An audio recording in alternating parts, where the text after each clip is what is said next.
सहायक वाचन कक्षा 8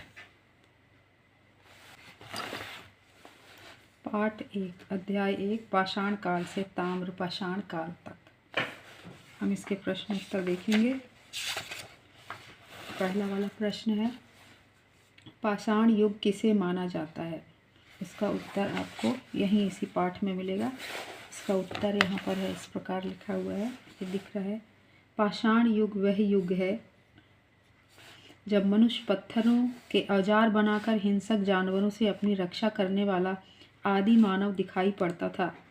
यहाँ तक है फर्स्ट का उत्तर। हम सेकंड का उत्तर देखेंगे। अगला प्रश्न है, पाषाण युग को कितने भागों में बांटा जा सकता है? लिखिए।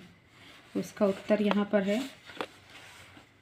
प्रश्न नंबर 2, पाषाण युग को 3 भागों में बांटा जा सकता है। पहला है पूरा पाषाण काल, दूसरा मध्य पाषाण काल, तीसरा नव पाषाण काल।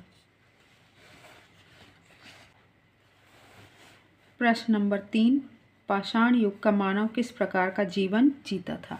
अब हम इसका उत्तर देखेंगे। इसका उत्तर यहीं दिया हुआ है। तब मानव जंगलों, पर्वतों और नदी घाटियों में विचरण करता था तथा कंदमूल, फल या पशुओं का शिकार कर अपना पेट भरता था एवं पहाड़ों की सुरक्षित गुफाओं को आश्रय स्थल बना लिया करता था। ये है आपका प्रश्न नंबर 3 का उत्तर। प्रश्न नंबर 1 हो गया, प्रश्न 2 हो गया, प्रश्न 3 हो गया। अब हम प्रश्न नंबर 4 देखेंगे। मध्य प्रदेश को आदि मानव की जीवन स्थली क्यों कहा जाता है? अब हम देखेंगे प्रश्न नंबर 4 का उत्तर। यहाँ इस प्रकार लिखा हुआ है, मध्य प्रदेश आदि मानव की जीवन स्थली के रूप में दिखाई देता है। मध्य प्रदेश के विभिन्न भागों में किए गए उत्खननों और खोजों में प्रागैतिहासिक सभ्यता के चिन्ह मिले हैं। कुछ स्थानों पर गेंडा, दरियाई घोड़ा, सुअर, हिरण आदि की उपस्थिति के प्रमाण व जीवाश्म मिले हैं। यहाँ तक आपका प्रश्न नंबर 4 है। प्रश्न नंबर 5, मध्य प्रदेश में शैल चित्र कहाँ कहाँ प्राप्त हुए हैं? प्रश्न नंबर 5 का उत्तर हमको यहाँ पर मिलता है।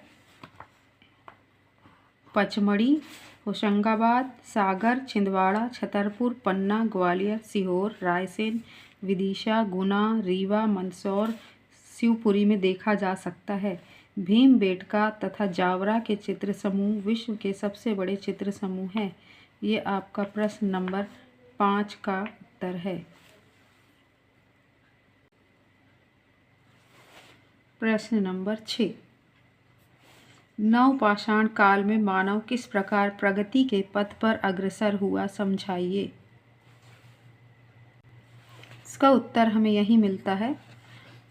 यहाँ लिखा हुआ है, इस काल में मनुष्य ने कृषि कार्य का ज्ञान प्राप्त किया, पशुपालन आरंभ किया तथा बृहद भांड, मिट्टी के बर्तन, कला का आविष्कार किया, वस्त्र निर्माण, गृह निर्माण और अग्नि का प्रयोग करना सीखा।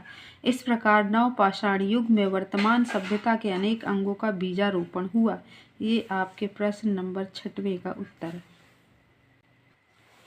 प्रश्न नंबर 7, ताम्र पाषाण संस्कृति के प्रमाण मध्य प्रदेश में कहाँ मिले हैं एवं वे किस प्रकार के मानव जीवन को इंगित करते हैं? प्रश्न नंबर 7 का उत्तर है, ताम्र पाषाण काल में मध्य प्रदेश में नर्मदा, चंबल, बेतवा के तट पर मोहनजोदड़ो और हड़प्पा की समकालीन सभ्यता के अवशेष, कायथा तथा दंगवाड़ा, उज्जैन जिला, आबरा तथा अहार, मंदसौर, पिपल्या, लोरका, रायसेन, एरड़, सागर, महेश्वर तथा नवदा टोली, पश्चिम निमाड़, बेसनगर, विदिशा आदि में बड़ी संख्या में मिले हैं। इस प्रकार मालवा क्षेत्र ताम्र पाषाण संस्कृति की धरोहर के लिए प्रसिद्ध है। ये प्रश्न नंबर 7 का उत्तर है।